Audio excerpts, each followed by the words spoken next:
Ethiopian Prime Minister Abiy Ahmed bears special responsibility for ending the bloodshed in Tigray. That's what the Norwegian Nobel Committee says of its 2019 Peace Laureate. It's uncharacteristic for there to be such a strongly worded statement on the part of the Nobel Committee.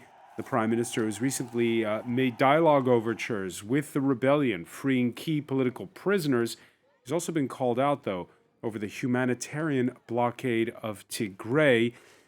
He's coming under pressure from a different quarter these days, what with the head of the World Health Organization, himself a Tigrayan, Tedros Adhanom, denouncing the humanitarian blockade there.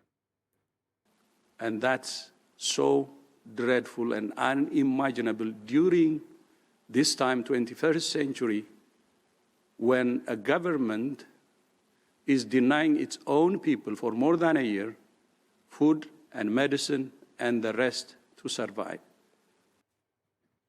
Well, for more, let's go to Keele in England and speak with Awol Allo, senior lecturer at Keele University.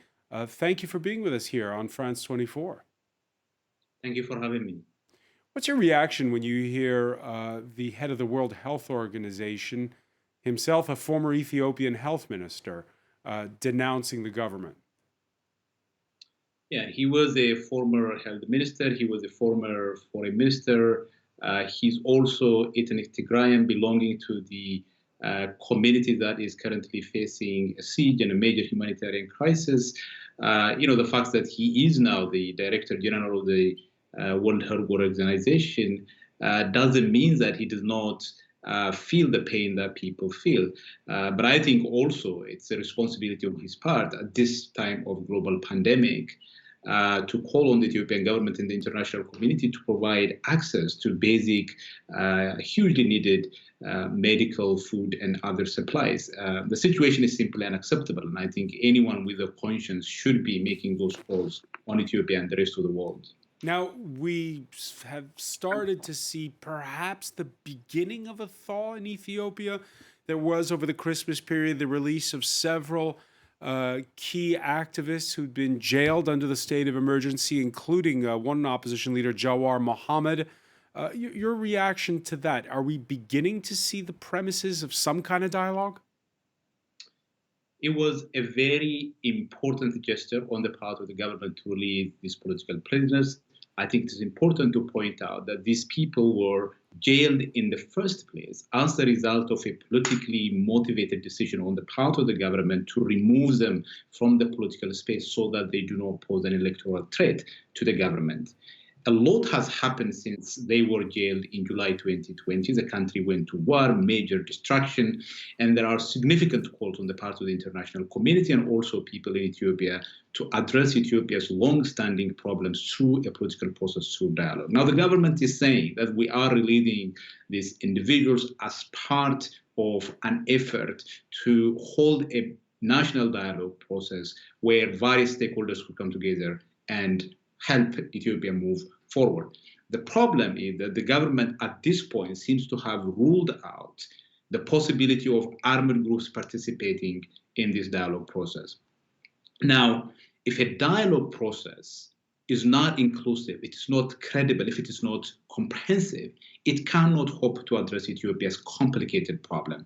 And so on that score, we had the phone call last week between Prime Minister Abiy and the U.S. President, Joe Biden.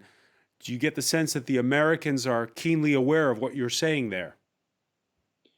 I believe so. The Americans have been calling for national dialogue. A number of actors from within and outside have been calling, even before the start of the war. And it was very clear where Ethiopia was headed. Calls for national dialogue were very, very deep and widespread. But the problem here is that the government did announce, but it signaled its intention to exclude two of the major actors who are now fighting against it.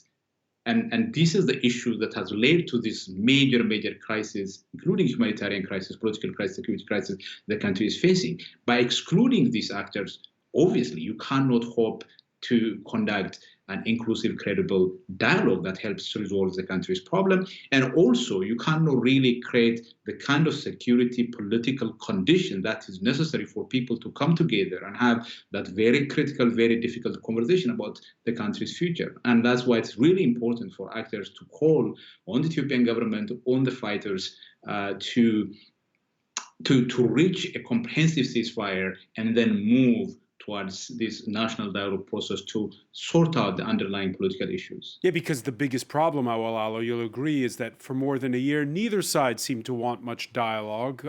We just remember a few weeks back how Tigrayan-led rebels were announced they were going to take over the capital and were marching on Addis, and Turkish drones seem to have along with pushback from the government force, seem to have acted a bit as an equalizer. Have both sides had enough yet of fighting? I think you're absolutely right. And also this is very much cultural in Ethiopia, as a country that I come from, in the sense that what we saw over the last 1 year, when the government had military momentum, the government doesn't want a negotiated solution. When the armed groups had a military momentum on their behalf, they didn't want a negotiated solution. And I don't remember a moment in Ethiopian history where significant political differences of this kind were resolved through political negotiation. Now, yes, we absolutely had those problems going, back to even before the start of the war. But I think it is important now that both seem to have realized that there is no military solution to the conflict. I think they both have realized that they have got to a point where neither of them could secure a decisive military victory, but at the same time, they find the status quo untenable. So they have reached what scientists describe as this mutually hurting stalemate, and I think this creates a condition for the two to resolve these differences through a negotiated solution. But I think, okay, so if we have Awol Allo, peace mediator, where would you say the common ground would be?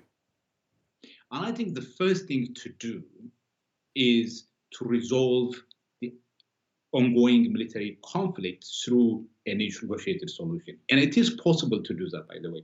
The underlying issue between the two actors is political, is ideological. It's about the kind of country that Ethiopia needs to be going forward. And that question could be tabled in the national dialogue process. Then the national dialogue process could sort that problem out. I think what is necessary now is to find a way to reach a comprehensive ceasefire. Reaching a comprehensive ceasefire might require making some concession on both parts. So the Ethiopian government could decide, for example, to withdraw from territories, Tigray territories, so territories that were part of the Tigray region before the start of the war. And Tigrayans also could accept some of the conditions that the government has been setting. And then, of course, they could agree to participate in the national dialogue in a way that is genuine, that is inclusive, that is participatory, and all the actors, all the stakeholders would participate not just in the process, but also in the preparatory phase, so that there would be public confidence and trust. And it's also important to highlight that it's not just the Tigrayans, but also the Oromo Liberation Army. The same, I think, principle applies there as well. There are members of the Oromo Liberation Front that were still in jail, that were not released without any explanation. So primary responsibility, not only to ending the conflict, but also to creating the condition necessary for a national dialogue, lies with the government. Rebels groups do have responsibility, but primary responsibility is that of the government. All right. Awol Allo, senior lecturer at Keele University. Thank you so much for speaking with us here on France 24.